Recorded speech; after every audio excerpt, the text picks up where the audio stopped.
Men in heavy armor carry assault rifles, patrolling streets alongside armored personnel carriers. These are scenes from the manhunt in Watertown following April 15th's Boston Marathon bombings. After locking down the area, local, state, and federal agencies sent SWAT teams out in force in search of the remaining suspect.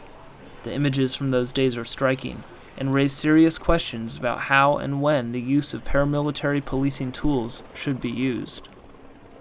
SWAT teams originated in the late 1960s, but their use greatly expanded in the 1980s as the Reagan administration doubled down on the drug war. In 1988, the Byrne Grant Program passed Congress, allocating substantial funding for anti-drug policing. As money was awarded for drug arrests, resources shifted toward drug raids, increasingly using SWAT teams for this purpose. Meanwhile, federal programs were introduced, increasing training and cooperation between the military and domestic law enforcement to battle drug crime. Other Reagan-era policies encouraged the transfer of surplus military hardware to law enforcement, which in the 1990s became firmly established by the Clinton administration's 1033 program, incorporating millions of pieces of equipment designed for war zones into domestic policing agencies. After the September 11th attacks, the Department of Homeland Security, or DHS, began awarding grants to enhance special operations and tactical resources to local, state, and federal agencies.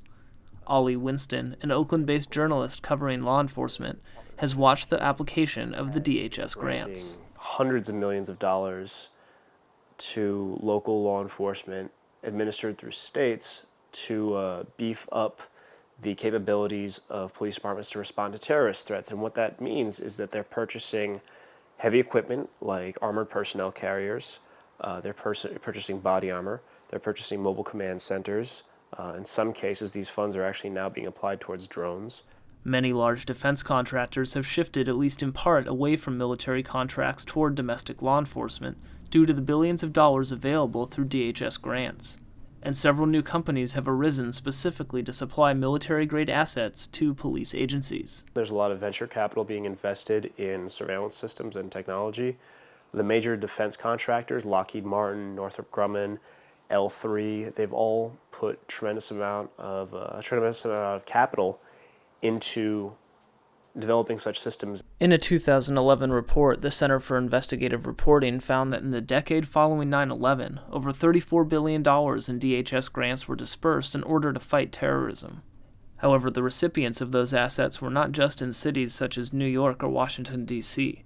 Most often, they were small towns such as Oxford, Alabama, or Keene, New Hampshire, unlikely targets for terrorism.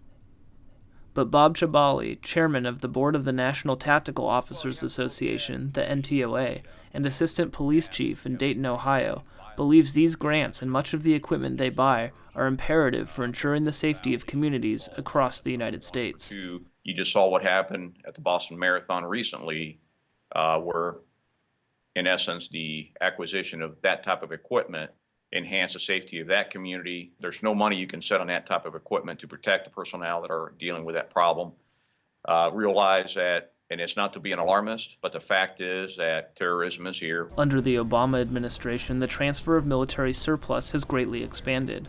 Among other items transferred to local law enforcement agencies have been assault rifles and grenade launchers, even Blackhawk helicopters and .50 caliber machine guns, a weapon so powerful the U.S. military has restrictions on how it can be used in combat zones.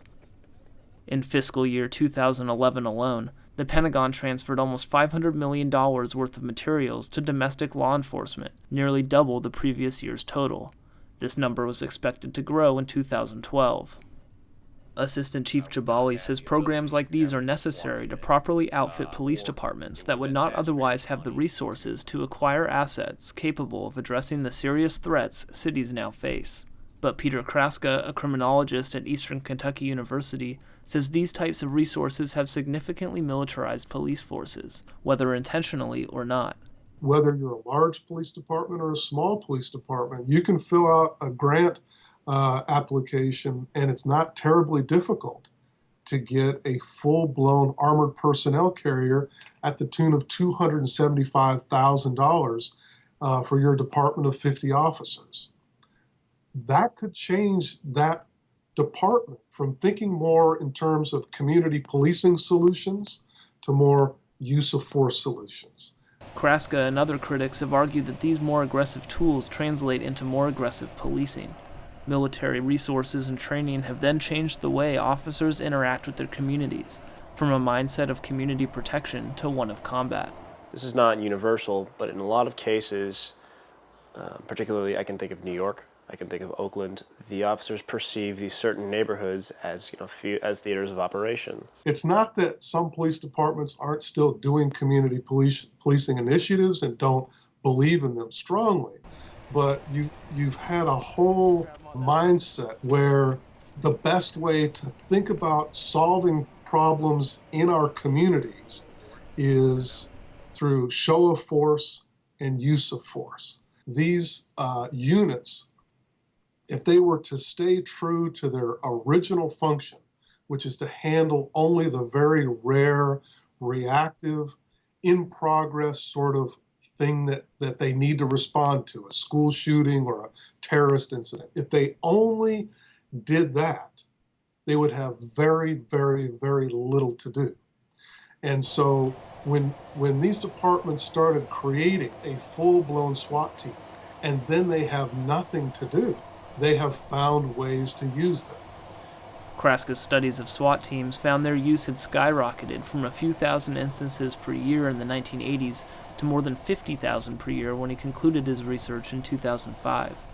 The numbers are expected to have risen since then. Studies of SWAT team use have shown the majority of SWAT raids were used to serve warrants against nonviolent drug offenders. A state investigation in Maine found that in some areas 100% of warrants were carried out by SWAT teams, regardless of the suspected crime. It's hard to not see that as overkill and manufacturing a dangerous situation that wasn't dangerous before.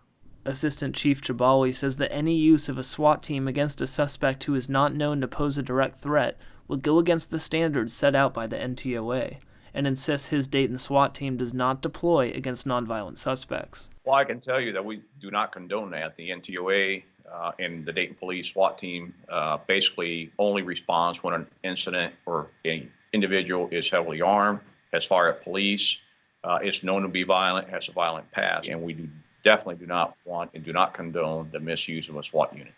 While violent crime rates have overall declined, supporters of these measures often say they are needed due to the ever-expanding arsenal of high-powered weapons, and assault rifles in particular, that can be found on U.S. streets. It is obviously a more armed suspect that we're dealing with today. Keep in mind that some of the equipment that you're referring to, it does not just go to SWAT teams. They are now, for example, shoulder weapons, rifles are in the hands of patrol officers because it is a much more violent society. Safety seems to justify all kinds of security measures that really wouldn't have been seen as appropriate just 15, 20, or 30 years ago. I mean, we could take this safety ethic real far. There has to be some lines that we say, this isn't appropriate levels of security given what we're looking for. But Assistant Chief Jabali remains steadfast in his support for these programs. He argues SWAT and other such assets are essential for public safety. Keep in mind that the reality of SWAT is it is used as a life-saving tool, as it was really in Boston in that tragic incident. Attention has recently been drawn to paramilitary policing as a result of the events in Boston, but also following police crackdowns on Occupy protests in 2011 and early 2012. Finally, these units are being deployed outside of the poor neighborhoods in urban America, in inner city America. You're seeing them deployed against, college-educated white people or college-educated people of whatever race there may be, who are ostensibly exercising their First Amendment rights. This sort of policing has been going on for quite a long time in communities where the drug war is played out. And this form of policing seems likely to continue, as additional funding is made available for such resources, whether they be used on citywide manhunts in Boston, to disperse angry protesters in Oakland, or to serve drug warrants in Newark. From San Francisco, California, this is David Zlotnick for the Real News Network.